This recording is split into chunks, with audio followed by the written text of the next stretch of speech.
Okay, today we are going to cover the difference between GP and an LP in private equity. And I think the LP landscape is actually pretty discreet and undercover. I think most people think when, maybe they're studying finance and they know that they want to go into the sector, they think, okay, I'm going to be a consultant or I'm going to go into investment banking and then I'm going to move to private equity and I'm going to work at a GP. But actually, an LP is what I am, and I love it. I think it is a fantastic kind of hybrid between direct investing and also kind of being a bit more client facing and having incredible exposure from very, very early on in your career. So fundamentally, the difference between a GP, so actually it comes from kind of the legal and structuring of the private equity firm itself. So what we have is a general partner, which is the private equity fund. And then we have limited partners who invest into the private equity fund. So very simply, an LP could be someone like I do that invests into the private equity funds. And in my instance, actually alongside the private equity funds as well via co-investments or even co-bids. And that can happen either on a closed and then post-syndicated basis, or if the GP hasn't closed and they need a bit of firepower to actually do the transaction, you can work alongside the GP in lockstep to co-bid for an asset among potentially a syndicate or maybe just you and the GP. And so I get asked quite a lot, what are the different kind of skill sets that is required to be at a GP versus an LP? And I think they are quite different. Like one is very direct investing, and I was previously a direct investor, so I have some insight, albeit on the credit side, versus being kind of indirect on either a funds or a co-investment basis. And so it depends on the LP itself, because some LPs just do fund investments, and that is quite distinct, and we can also cover the difference between fund investing and co-investing. But even when you're co-investing, unless it is kind of a very large co-bid whereby you are in lockstep with the GP, if it's on a syndicated basis, it can feel relatively indirect. And so I think my advice is it depends what you enjoy. If you like being kind of very deep into a specific company, into the weeds of the model, spending hours and hours, and when I say hours, I mean months and even potentially years of following a specific company and working on that, then I think that being at a GP may be better suited to kind of your skill set and your interests. You spend, especially early in your career, a lot of time focused on the model, and then as you become more senior, you start to focus more on kind of the commercial, strategic, and then also legal aspects of the transaction. Versus I think at a LP, you see a very broad variety of transactions over a short period of time. So I may be working on, I would say, 2 to 4 deals at any one point in time, whereas I think you would be dead if you're working on, more than kind of 2 serious deals, or probably 1, to be honest, at a GP itself, just because the intensity is very different in terms of all of your time is allocated to one transaction, because it is literally day and night, full time, depending on kind of like how intense that deal is. Versus an LP, you may be doing kind of a couple of fund investments in tandem, or a fund investment and a co-investment. A co-bid can feel slightly more similar to kind of the GP side. And so I personally like to see a very broad variety of a landscape. I like to be sector agnostic, i.e. we invest in multiple different sectors depending on what the GP is doing itself. And therefore, some sectors I find really, really interesting, like healthcare or anything kind of medically related, or maybe even a bit of a consumer-facing investment or industrials, just from my engineering experience. Whereas some investments, even though they make fantastic deals, I don't find kind of as interesting. So some very kind of like niche insurance broker or specific type of tax and accounting software, for example, albeit, like I said, they probably have a lot of very good characteristics to make a good investment. It just may not be as interesting. And therefore, I like the diversity of being able to kind of like hop between different deals and not spending too long on any individual transaction. That means that I don't get as kind of in detail or as much learning about any individual sector. So if you really wanted to do that, then actually probably a GP would be better suited to you. One of the other key differences is compensation. So at a fund like a GP, naturally you have fund structures and therefore you have carry, i.e. kind of the profit made on investment is shared between the GP and the LP, typically on kind of like an 80-20, 20 to the GP.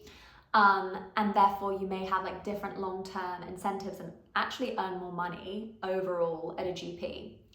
I think the important caveat to point out is not everyone does earn more money at a GP, because there are two kind of primary factors. Well, three actually, if you think about it. One is that fund even going to make carry? I.e., like, is the overall fund performing in a way that is going to reach its pref hurdle and kind of be in the money to actually earn carry? The second pillar is, are you still going to be there at that point in time? So GPs operate in a pyramid model, i.e., it's natural that there is churn at every level, because realistically only one or two or maybe three managing partners kind of sit at the very top. And therefore it's natural that actually you may not be there because there's been churn in the interim. And obviously the third thing is your performance. Have you performed well enough to be promoted kind of to the level to stay, which kind of fits into number two. You can also have carry structures with different LPs, but it just depends on the type of LP. And LPs range from kind of family offices investing on behalf of high net worth or ultra high net worth individuals, through to sovereigns, through to institutional investors. And depending on kind of the way they are structured, you may also kind of like have carry incentive.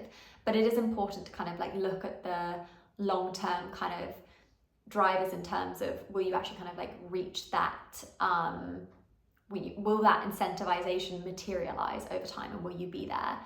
I think another thing to look at on the GP side is also kind of the type of waterfall structure that the GP is running. So a deal by deal, or an American waterfall, means that the carry is allocated on a deal by deal level. So if you're a deal team working on a deal, you'll be allocated carry to that individual transaction.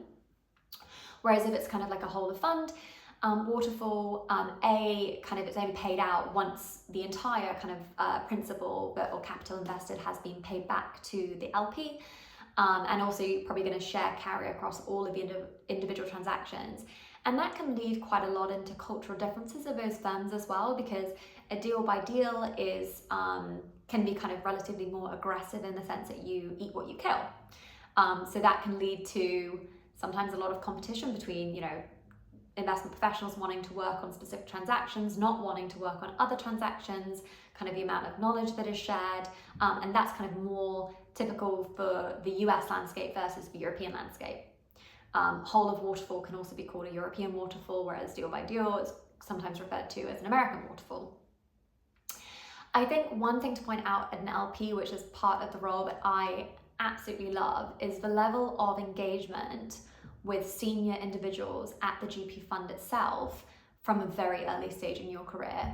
So depending on the LP that you're at, and this will kind of depend on the types of funds that you're invested in, you may get to meet kind of the top managing partners at the largest GP firms in Europe. And I think that having the ability to sit in those meetings, even from the associate level, and speak to, won't name any specific kind of institutions, but speak to either one or two or three of the top managing partners globally for those literally like tens and tens, or even kind of reaching 100 billion AUM, is, I think, just incredible, because they have so much knowledge to impart. And just being able to sit there, and typically when you do a fund investment, you meet with kind of the heads or partners of all of the different divisions, like the different sectors, the different regions, and just having that engagement very early on, understanding a bit more about their transactions, obviously requires a lot of interpersonal skills, a lot of relationships. I personally find psychology fascinating, so I really enjoy that. And I think those are kind of some of the key considerations to think about when deciding whether you personally will be suited better to working at a GP versus an LP. One other thing to highlight about an LP, as I mentioned at the beginning, is there's a big difference between kind of doing funds and doing co-investments. And if you would like something that's kind of a bit more towards the GP side, then I would recommend going somewhere that focuses a lot more on a co-bid strategy, i.e. they partner with the GP, maybe you go to management meetings with the GP as well, you attend kind of all of the readouts, you kind of help form the consulting material that is being prepared, such as the commercial due diligence, financial, legal, reg, tax, goes on, tech, and you're kind of investing at the same pace, or kind of like underwriting at the same pace as the GP. albeit probably still taking reliance on their expertise, speaking with their deal team, but also thinking about kind of the value creation plan. So it really depends, individually what you prefer, and how you would like to allocate your time, and what your skill set is in terms of wanting to be technically focused, wanting to be deep in the model, wanting to speak with senior people, wanting to travel.